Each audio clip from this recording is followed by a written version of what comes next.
ترجمان کا مزید کہنا تھا کہ چھاپہ مارنے کے بعد مذکورہ گھر سے مزاحمت شروع ہوئی، جس کے نتیجے میں 5 پولیس اہلکار اور 2 شہری مارے گئے۔ فیض اللہ فراق کے مطابق 3 سیکیورٹی اہلکار فائرنگ سے زخمی بھی ہوئے ہیں، جنہیں دیامر کے ضلعی ہیڈ کوارٹر ہسپتال منتقل کر دیا گیا ہے۔ انہوں نے مزید کہا کہ علاقے میں سیکیورٹی سخت کر دی گئی ہے، جبکہ مبینہ عسکریت پسندوں کی گرفتاری کے لیے چھاپے مارے جا رہے ہیں۔ خیال رہے کہ گلگت بلتستان کے ضلع دیامر میں دیامر بھاشا ڈیم کی تعمیر پر کام جاری ہے، جس کا افتتاح چند ہفتے قبل وزیر اعظم عمران خان نے کیا تھا۔ ایسے میں سیکیورٹی حکام اس کارروائی کو اہم قرار دے رہے ہیں۔ پاکستان تحریک انصاف کی حکومت نے حال ہی میں ختم ہونے والے مالی سال سن 2019-20 کے دوران مجموعی طور پر 13 ارب ڈالر مالیت کے بیرونی قرض حاصل کیے، جو ملک کی تاریخ میں حاصل کردہ قرضوں کا دوسرا بڑا حجم ہے۔ معاشی ماہرین کا کہنا ہے کہ حکومت کے لیے زر مبادلہ کے ذخائر کو مستحکم رکھنے کے لیے قرضوں کا حصول ضروری تھا۔ حکومت کے پاس اس کے سوا کوئی چارہ بھی نہیں ہے کہ وہ پہلے سے حاصل کردہ قرضوں کی واپسی کے لیے نئے قرض حاصل کرے۔ وزارت خزانہ کے جاری اعداد و شمار کے مطابق رواں سال 30 جون سن 2020 کو ختم ہونے والے مالی سال کے دوران پاکستان نے بیرونی مالیاتی اداروں اور عالمی مالیاتی فنڈ سے مجموعی طور پر 13 ارب ڈالر قرض حاصل کیا۔ اگر اس میں گزشتہ مالی سال میں حاصل کردہ قرضوں کو بھی شامل کر لیا جائے تو پاکستان نے گزشتہ 2 مالی سالوں کے دوران 29 ارب 20 کروڑ ڈالر مالیت کے بیرونی قرضے لیے ہیں، جن میں سے 26 ارب 20 کروڑ ڈالر قرض وزیر اعظم عمران خان کے دور حکومت میں حاصل کیا گیا۔ اعداد و شمار کے مطابق حاصل کردہ قرضوں میں سے 19 ارب 20 کروڑ ڈالر کی رقم پہلے سے حاصل کردہ قرضوں کی واپسی کے لیے استعمال کی گئی۔ وزیر اعظم عمران خان کے معاون خصوصی اور ترجمان ندیم افضل چند کہتے ہیں کہ حکومت کو مسلم لیگ نواز کی حکومت میں حاصل کردہ قرضوں کی واپسی کے لیے مزید قرض لینا پڑا۔ ان کے بقول حکومت کو تحریک انصاف کے وزیر اعظم کفالت پروگرام کی رقم کو دگنا کرنے کے لیے بھی قرض لینا پڑا۔ ماہر معاشیات فرخ سلیم کا کہنا ہے کہ زر مبادلہ کے ذخائر میں کمی کے پیش نظر حکومت کے لیے نئے قرضوں کا حصول ناگزیر تھا، لیکن معیشت سے متعلق حکومت نے اگر کوئی اچھا کام کیا ہے تو وہ بیرونی تجارتی خسارے کو کم کرنا تھا۔ ان کے بقول تجارتی خسارہ مسلم لیگ نون کے دور حکومت میں 20 ارب ڈالر تھا، جو تحریک انصاف کی حکومت کے پہلے سال میں 10 ارب ڈالر تک لایا گیا، اور اب یہ خسارہ تقریباً 3 ارب ڈالر تک پہنچ چکا ہے، جو ایک بڑی کامیابی ہے۔ پنجاب اسمبلی سے پاس ہونے والے تحفظ بنیاد اسلام بل پر شیعہ علماء کرام نے اپنے تحفظات کا اظہار کیا ہے۔ علماء کے مطابق اس بل سے عدم برداشت کا کلچر فروغ پائے گا۔ اس بل کی تیاری میں حکومت نے تمام مکاتب فکر سے مشاورت نہیں کی۔ دوسری جانب human rights commission of Pakistan نے اس بل پر اپنے خدشات کا اظہار کیا ہے کہ اس بل کا تعلق مذہب اسلام سے نہیں ہے۔ سندھ حکومت نے وفاقی سطح پر قائم national command and operation centre کے فیصلے کے تحت صوبے میں مویشی منڈیوں کے لیے اوقات کار میں 4 گھنٹے کی توسیع کر دی ہے، تاکہ شہری عید الاضحیٰ کے موقع پر سنت ابراہیمی کی ادائیگی کے لیے جانوروں کو بآسانی خرید سکیں۔ حکام کا کہنا ہے کہ دیگر کاروبار بدستور شام 7 بجے ہی بند کیا جائے گا۔ تاہم تاجروں نے اس فیصلے پر مایوسی کا اظہار کرتے ہوئے مطالبہ کیا ہے کہ صوبے بھر میں ہر قسم کے کاروباری سرگرمیوں کے لیے اوقات کار میں توسیع کی جائے۔ طالبان کے لیڈر ہبت اللہ اخنزادہ نے اپنے عید الاضحیٰ کے پیغام میں افغانستان کے 5 اڈوں سے امریکی فوجوں کے انخلا کا خیر مقدم کرتے ہوئے کہا ہے کہ امریکہ اور طالبان کے درمیان طے ہونے والے سمجھوتے کے تحت افغانستان سے تمام غیر ملکی فوجیں نکل جائیں۔ انہوں نے کہا کہ داعش امریکہ کے ساتھ دستخط شدہ معاہدے کی مکمل پاسداری کرے گا۔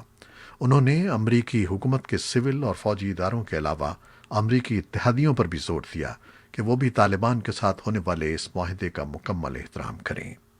طالبان رہنما نے افغان حکومت پر الزام عائد کیا کہ وہ امن عمل کو آگے بڑھانے میں تاخیر کر رہی ہے اور امن عمل کی راہ میں رکاوٹ ڈال کر وہ افغانستان کے وسیع تر مفادات کو نقصان پہنچا رہی ہے۔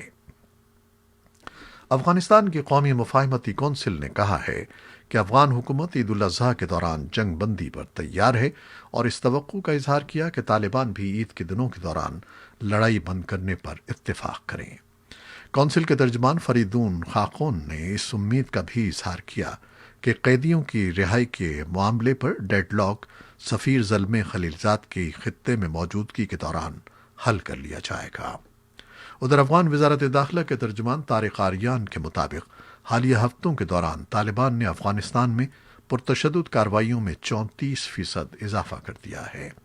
دوسری طرف حکومت افغانستان نے پیر کے روز کابل میں سینئر عہدیداروں کا چوتھا اجلاس منعقد کیا۔ حکومت کی کارکردگی کے بارے میں افغان حکومت دوسری رپورٹ پیش کرنے والی ہے، جس کا موضوع افغانستان کا قومی امن اور ترقیاتی لائحہ عمل ہوگا۔ اس 2 روزہ اجلاس کا انعقاد اقوام متحدہ کے اعانتی ادارے کے توسط سے افغان وزارت خزانہ اور فن لینڈ کا سفارت خانہ کر رہا ہے۔ ملائیشیا کی ایک عدالت نے میگا کرپشن اسکینڈل کا سامنا کرنے والے سابق وزیر اعظم نجیب رزاق کے خلاف ایک مقدمے میں دائر تمام الزامات کو درست قرار دے دیا ہے۔ مقدمے میں نجیب رزاق اور ملائیشیا کی سرکاری سرپرستی میں چلنے والے ترقیاتی ادارے 1MDB میں اربوں ڈالرز کی خرد برد، اختیارات کے ناجائز استعمال اور کرپشن سمیت 7 الزامات عائد کیے گئے تھے۔ کوالالمپور ہائی کورٹ نے منگل کو نجیب رزاق کے خلاف مقدمے کا فیصلہ سناتے ہوئے کہا کہ تمام ثبوتوں اور شواہد کی روشنی میں عدالت اس نتیجے پر پہنچی ہے کہ پروسیکیوشن اپنا کیس ثابت کرنے میں کامیاب رہی ہے اور وکیل صفائی اپنا کیس ثابت نہیں کر سکے ہیں۔ نجیب رزاق نے صحت جرم سے انکار کیا تھا اور انہوں نے اپنے خلاف آنے والے ممکنہ فیصلے کو اعلیٰ عدالت میں چیلنج کرنے کا عندیہ بھی دیا تھا۔ نجیب رزاق کا موقف ہے کہ ان کے خلاف بنائے گئے تمام مقدمات سیاسی ہیں اور اس معاملے میں انہیں بینکرز نے گمراہ کیا۔ منگل کو نجیب رزاق جب عدالت میں پیش ہوئے تو ان کے حامی بھی بڑی تعداد میں عدالت کے باہر موجود تھے۔ ان کے حامیوں نے نجیب زندہ باد کے نعرے بھی لگائے۔ امریکہ کے اٹارنی جنرل ولیم بار آج منگل کے روز ایوان نمائندگان کی جوڈیشری کمیٹی کے سامنے سماعت کے لیے پیش ہو رہے ہیں۔ توقع ہے کہ قانون ساز ان سے ٹرمپ انتظامیہ کے بارے میں مختلف امور پر سوال کریں گے۔